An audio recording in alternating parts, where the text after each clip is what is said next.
D'accord. Alors, Pape Sané, est-ce que du stratégie, par exemple, les 25 coordonnateurs cadres yu génn taxawu, ils ont compris que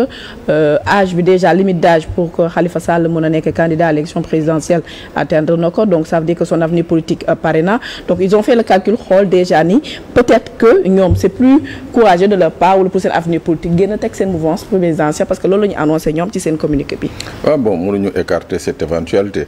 même si quelque part ma dégloo monsieur Ndiaye quand même d'accord naa sur la cohérence de son discours mais am na fi nga xam ne ànduma ceeg moom mooy que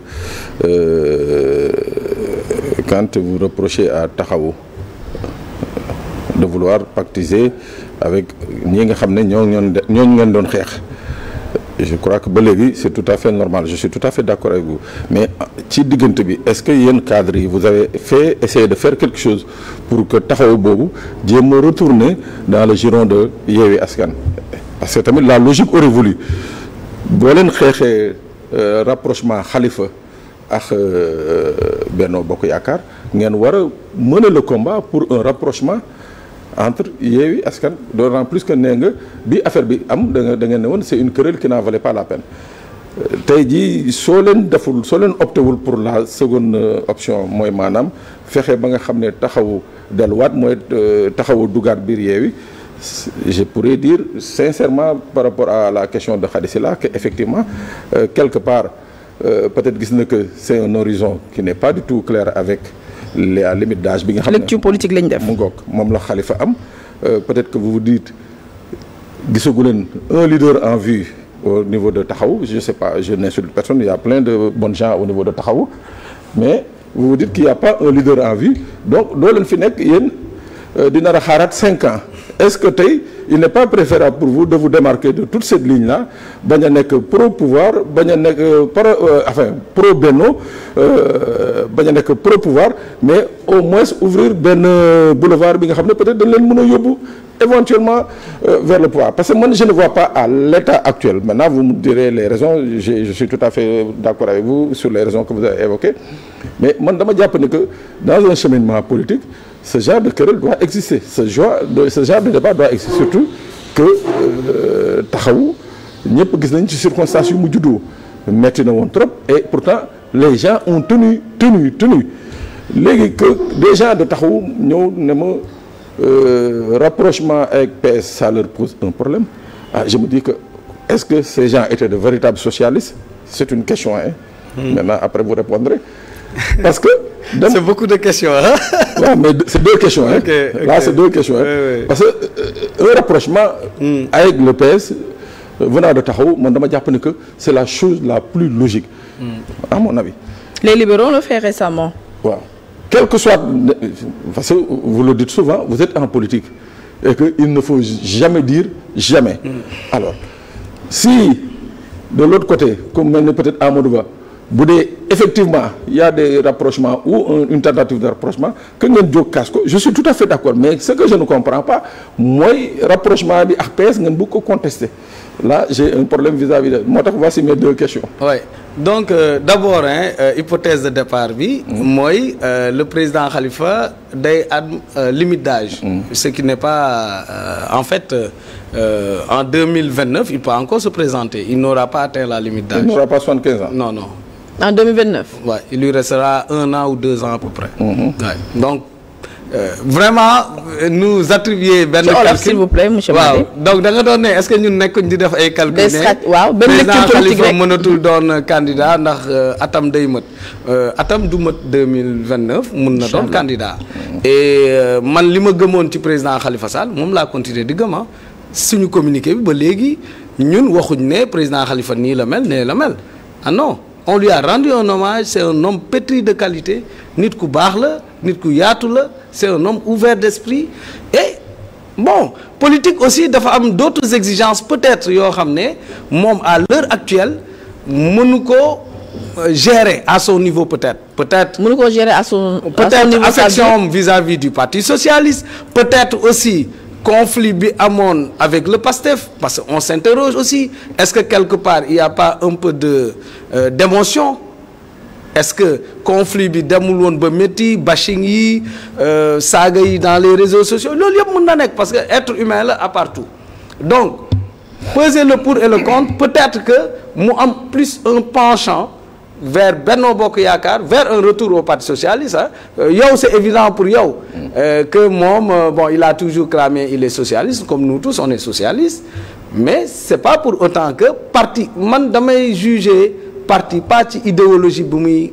incarné mais les actes yu mu posé. mais ak politique bi fu mu toll nii ak jeu d'alliance bi est-ce que xalaatuñu que moom Isaac ak expérience bu am ci politique c'est de bon augure et c'est le bon moment aussi pour ñu def ay pacte d'alliance ku nekk delluwaat. oui alliance yi ndax libéraux yi récemment ils l'ont fait pourquoi pas aussi retrouvailles famille sociale xam ni cela y va ñoom ci seen survie politique. xam nga booy ànd ak nit parce que yi moom dafa redirectionné wu carrément. booy ànd ak nit daa am loo xam ne minimum la ci seen jikko ci seen mën a ànd. ñun parti socialiste man pour votre gouvernement man j'ai quitté le parti socialiste avant Khalifa Sall donc boo ma nee le retour est naturel mën na naturel peut-être pour moom parce que moom baale na peut-être mais man les pratiques que j'ai vues là-bas ne m'ont pas convaincu et j'ai arrêté mon militantisme avant que Khalifa di génn ma soog a ànd ak moom donc pour man ce n'est pas évident parti socialiste bokk na ci ñi ànd ak Macky Sall ba dernière minute Macky Sall di reporter élection un parti qui se dit républicain sañoo sax génn wax publiquement que élection musuñ ko reporter Sénégal Macky Sall am na ñu osé même Amadou Ba bi ñuy critiquer tout le monde savait sa position il était contre le report te benn moment il l'a dit de manière voilée malgré qu'il était premier ministre mais le parti socialiste n'a pas eu le courage d'affronter Macky Sall ci dernier moment yi mu doon def donc pour man la blessure elle est encore là en tout cas pour man sénégalais yi li leen régime u Macky Sall teg dafa nekk lu bees tàq encore te pareeguñu sax xool ci biir parce que bëri na yoo xam ne xamaguñ ko naka la ñu gérer mbir mi naka la ñu xaalisu réew mi ressources yi yooyu yëpp yu bëri xamaguñ ko nga war a ànd ak ñoom endosser cette responsabilité de leur gestion. mais loolu yow seen propos la yéen les cadres les ex-cadres parce que ñoom lu ñu wax. waaw ñoom mais il y a une partie de Benno de toute façon. non le parti socialiste. le parti socialiste dont il est question principalement endosse le bilan de Benno. d'accord mais ñoom lu ñu wax seen communiqué monsieur la gauche endosse le bilan de Benno. léegi ñooñu ñoom ñuy wax ne la ñuy waxtaanal est-ce que ñooñu. amul lu ñu tënk ak Amadou Ba. mais loolu yéen a ko wax ci seen communiqué mais ñoom réplique bu ñu leen apporté dañoo ne à ce jour. aucune rencontre ni aucun rapprochement avec un autre parti politique n'ont été évoqués par les instances de Taxawu Sénégal. waaw mais. nee nañu boo leen bëggee génn nee na boo leen bëggee génn ngeen génn rek chaque militant est libre de quitter Taxawu Sénégal mais cette décision doit être assumée et non motivée par la mauvaise foi. waaw nee nga ñoom nee nañu dajewuñu ak benn parti bu bokk Benno Bokk Yaakaar Abba Mbaye Sànq li mu wax devant l'Assemblée nationale c'est différent. mais Abba Mbaye ak li nga xam ne communiqué collégial bi kay bokkul. ah loolu waxu Abba Mbaye la mais communiqué bi nga xam ne. Abba bokk na ci ñi rédiger communiqué bi. bokk na ci ñu ko rédiger. yow ay propos Abba Mbaye nga gën a gëm ko communiqué bi ñu. non mais je te dis il y a une contradiction parce que Abba c'est un député de Taxawu. et Abba bokk na ci ñu bind communiqué bi parce que communiqué bi ñoom dem ñun bi ñu génnee nos groupes de CAPS ñoom ci la ñu jéem a organiser wu rédiger seen communiqué pour démentir moom mu ñëw devant l'Assemblée nationale nee na président Khalifa recevoir na toute l'opposition. donc ñun li ñuy wax kay te PS ce n'est pas Khalifa moo leen recevoir Khalifa moo dem ci ñoom loolu c'est différent loolu mooy yow sa bopp yaa am volonté. de faire ce rapprochement donc ñoom li ñu wax ci seen communiqué bi ne c'est pas vrai ñoom seen bopp seen actes yi ak li ñuy wax yëpp démentir na ko. mais est-ce que aussi nekkul ci benn logique vu aussi que moom il fait partie jamono ji ñi ñu gën a magal ci socialiste yi préserver li nga xam ne mooy leggu Senghor jéem a teer li nga xam ne mooy rancune yeeg li fi xewoon yëpp pas def table rase jéem a sauver li nga xam ne mooy héritage socialiste yi est-ce que mënuñu ko xoolee ci angle boobu aussi. waaw xam nga mbir mu nekk man dama jàpp ne dafa am ay priorité xam nga sénégalais yi jafe-jafe yi ñu nekk. ak li ñu daj récemment dëkk bi jaxasoo Macky Sall di def lu ko neex la priorité c'est pas un héritage idéologique c'est dans l'action politique comment transformer la vie des Sénégalais comment prendre position ci mbir yoo xam ne Sénégalais yi dinañ ci gis seen bopp. donc ñun foofu lañ ko doon xaar sur du concret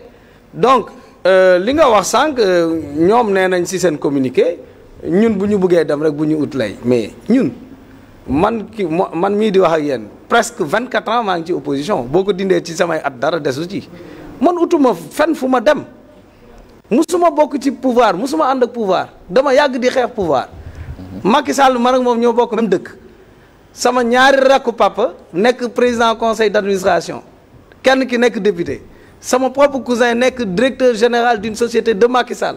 man ma nekk dans l'opposition su ma waroon dem am fenn fu may dem ci Macky Sall laay dem depuis très longtemps donc il faut respecter aussi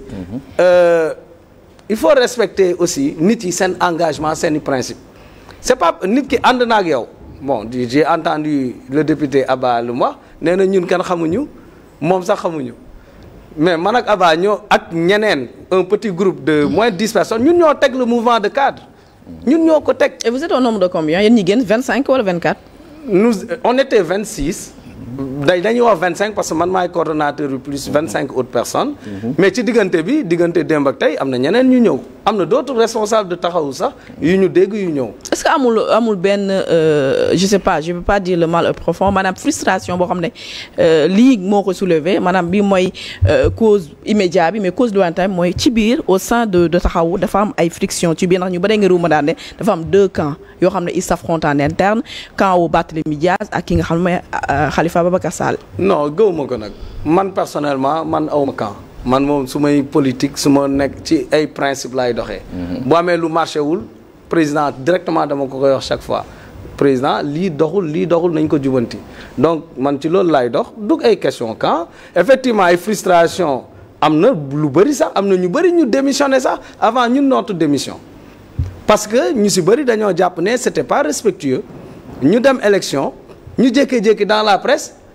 ñu ne seen leader bi dem na seeti Aminata Mbengue nee na daa bëgg a dellu PS et ñun ñu nekkul PS nag les camarades qui n'ont jamais été dans le Parti socialiste les gens sont sentis frustrés ça il faut le dire et il n'y a pas eu après une réunion boo xam ne toog nañu wax qu'est-ce qui s'est réellement passé lu tax cette démarche et analyser les résultats aussi dégager les perspectives. Réunion d'analyse ci seen 1% yi parce que régression bu extraordinaire la taxaw bu 2019 ak taxaw bu 2014 dem ba même pas 2% régression bu extraordinaire. réunion boobu c'est arrivé le 20 juillet. Le 20 juillet, c'est 3 mois après. Bon, beaucoup ont considéré que quand même c'était tardif et que le silence quand même a découragé beaucoup de nos camarades. Même au sein des cadres, il y en a ñoom bu ñuy quitté dañ may coordonnateur damay dem il y a d'autres dañuy jékki-jékki rek génn de nos groupes et puis d'accord. Voilà. Alors Pape Sané, am na fi ma tontoogul là où je dis si vous reprochez à Khalifa son rapprochement avec l'opposition est-ce que yéen cadres yi à un certain moment jéem ngeen fexe un rapprochement